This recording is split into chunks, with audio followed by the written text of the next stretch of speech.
নিজের ভিতরের কথা বা অন্তরের কথা কাউকে বললে হবে না। তার কারণ হচ্ছে আজকের যুগে কোনো মানুষকে বিশ্বাস নাই। তাই আপনি কি খাচ্ছেন, আপনি কি পড়ছেন, আপনি কি করছেন, আপনি কত টাকা রোজগার করছেন, এই সব আপনার সংসার কিভাবে চলছে, আপনার নিজের কথা, আপনার সংসারের কথা, আপনার চিন্তাধারার কথা কাউকে বলবেন না। তার কারণ হচ্ছে আপনার দুর্বলতার সুযোগ নিয়ে সে আপনার চিন্তা ভাবনাটাকে কাজে লাগিয়ে আপনাকে পিছনে ফেলে দিয়ে সে এগোতে থাকবে।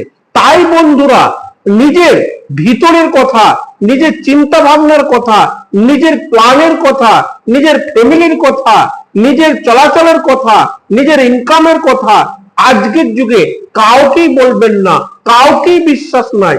আপনার দুর্বলতার সুযোগ নিয়ে সে কি করবে, আপনাকে ঠকাতে পারে, আপনাকে নিচু মনে দেখতে পারে। তাই বন্ধুরা, নিজের ভিতরের কথা কাউকেই বলা উচিত নয়।